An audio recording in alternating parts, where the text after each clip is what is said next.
Errol, Spence, G checks Danny Garcia and Angel Garcia. Hey, start that cat.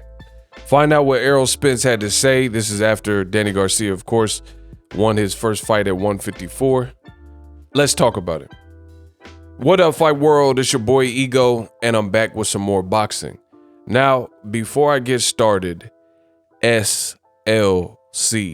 Subscribe, like, and comment right here on YouTube. More on that later, but it goes a long way. I need everybody to subscribe to the channel so we can build this thing up and pass the message. There's a lot of boxing fans out there and they need this work. Errol Spence Jr. on his verified account, he says Danny, and obviously he's referring to Danny Garcia, who just fought. Congratulations to Danny Garcia. He defeated Jose Benavidez, moved up in weight. First fight after a long layoff, first fight since the Errol Spence Jr. fight. And, you know, Danny Garcia was very emotional post-fight, even started crying. But Errol Spence says Danny and his pops need to stop making excuses of why they lost to me. Nobody trying to hear that ish for real. LOL. Now, I agree 1000% with Errol Spence Jr. In boxing, I don't do the whole size and play size. Met Danny Garcia. He's dope. I like Danny. I like Errol Spence. You know, I just like boxing. But I agree with Errol Spence here. In fact, the great Ego Stradamus strikes again. If you guys remember, I said the same thing in my video because Danny Garcia, I made a video about it. He did an interview with Kate Abdo. And I think that was the first interview that I recall where Danny Garcia was stating that he had a lot on his mind and anxiety and, you know, kind of first brought up this mental health issues and mental health awareness and I wasn't myself type of thing. So Errol Spence, this is his direct response to that. And I stated in the same video, and this video, I'm going to kind of recap some of the things that I said in case you didn't see it or just as a refresher. But in that video, what I stated is nobody's trying to hear that. And then now you hear Errol Spence saying that. Because at the end of the day, this is the fight game. It's not always pretty. It's brutal. This could be the difference between life and death. You know, you just can't play around with boxing. You don't play boxing. And Danny Garcia, he's a grown man. Errol Spence, a grown man. And knowing whatever they're going through, whatever, and I'm not trying to sound cold-hearted. I'm just being realistic. But you know what's happening in your life, and if life is too much, and you sign on the dotted line, you have a contract before you, and you said, hey, I, Danny Garcia, I, Errol Spence Jr., can make said weight on said date and show up. This is my purse. And, you know, you come to an agreement on all these various things. So we can't cry over spilled milk after and only after it doesn't work in our favor. Because first of all, Danny Garcia, I thought Errol Spence beat him more convincingly than other guys had beaten him. And Danny Garcia, there's still moments where he looked like Danny Garcia. There was moments where he was doing well and, you know, landed some good shots. I think he even like ruffled kind of like Ugas with the mouthpiece. And then he knocked Errol Spence, I think was something about, I got to watch it again, but I vaguely remember something like Errol Spence, his teeth, you know, I think he had problems with his teeth because in the car wreck, Errol Spence lost teeth. So he had to get like veneers or whatever he had to do, dental work. And then he got hit with a good shot by Danny Garcia. And then just like in the Ugas fight, round 6, Errol Spence appeared to be kind of distracted, you know? So Danny landed some good shots, but all in all, it wasn't enough. Errol Spence boxed very, very well. Errol Spence looked sharp. And in my previous video, I said as much. And in my previous video, I told you guys another reason why we cannot accept Angel Garcia and Danny Garcia or anybody else saying that, oh, it's anxiety and mental health is there's other fighters. I really want to say if you ask 9 fighters out of 10 if their nerves are bad, if their mental health is bad, etc., 9 out of 10 fighters will probably tell you, yeah, this went wrong, or I entered the fight and I was injured, but nobody knew it, or me and my girlfriend broke up, or my wife cheated on me, or, you know, I passed out trying to make weight. I got knocked out in sparring, you know, just whatever happens. I know a lot of boxers, so I know a lot of stuff that happens behind the scenes that some of you guys don't get to see. So this type of stuff is just the boxer lifestyle. There's all types of stuff. I know people who have had big fights and got knocked out in sparring, and they can't tell nobody because you can't give your enemy and the ops that type of drop on you and show that type of vulnerability. So boxing is the only sport where you ultimately have to have a poker face. The Buster Douglas, you know, one of the greatest upsets in boxing history.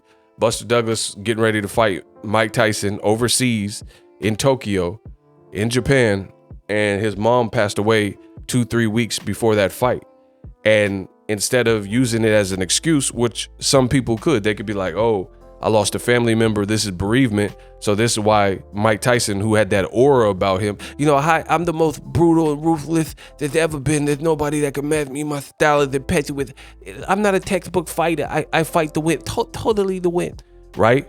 This is when Mike Tyson, early 90s, late 80s Tyson, where he had that aura and everybody feared him.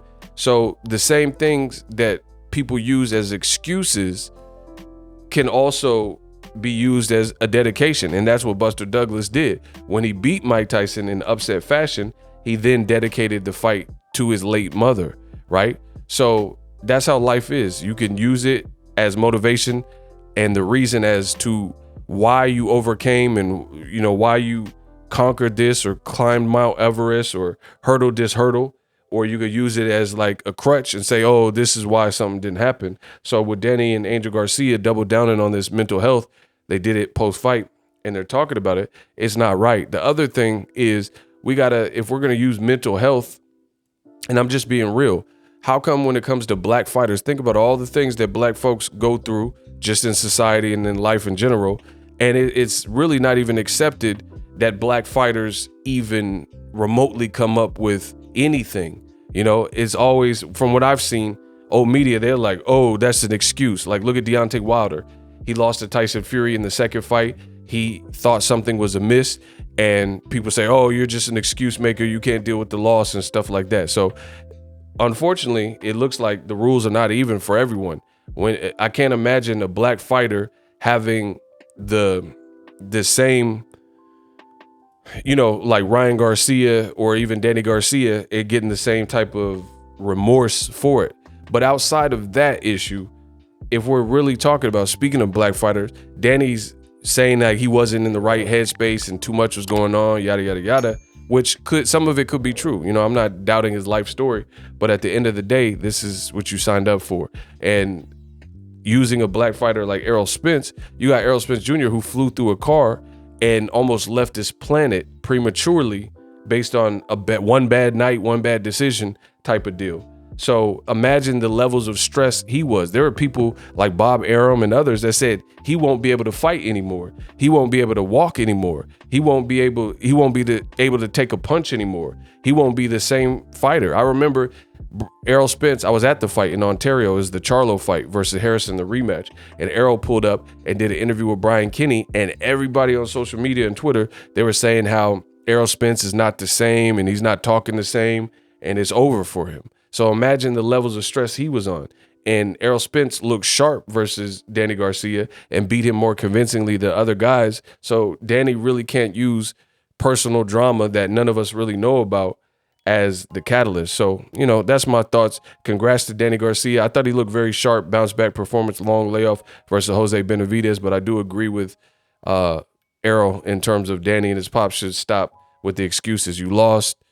Errol was the better man, and he beat you from boxing, and he had a lot of baggage too entering that fight. I think it was Derek James and Errol, between the two of them, they said Errol was at 40 to 70%. So both the fighters had a lot going on, just to be honest. Let me know if you agree with Errol Spence and Boxing Ego. Drop your thoughts in the comment section. Subscribe, like, and comment. I am the best in the business. So if you want your boxing news, this is where you get it. And I'm out. Introducing Super Thanks.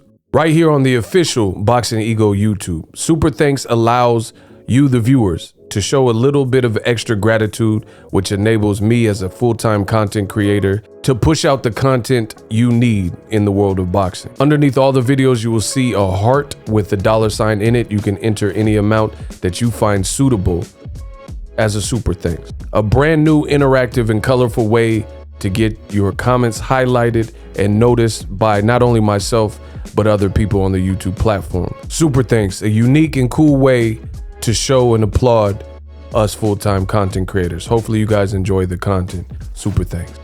The future is now. The Hibernation 5s by Kenichi Bear. Hybrid gaming and lifestyle headphones. Out of the box, you can connect to any console or PC. Bluetooth ready with a low latency USB adapter, color RGB, and extreme bass mode. The Hibernation 5s adjust to you.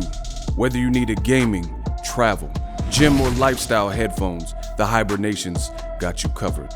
The new Hibernation 5s, link in the description. Customize the way you hear the world. Welcome to the nation. Are you tired of your YouTube videos not getting any views? Well, consider TubeBuddy. I've used TubeBuddy for years to scale up my YouTube channel. Now we're sitting over 200,000 subscribers. TubeBuddy is a browser extension that offers a ton of built-in productivity and time-saving services to take your channel to the next level. Use my link in the description to get started with TubeBuddy and level up your channel faster. We working.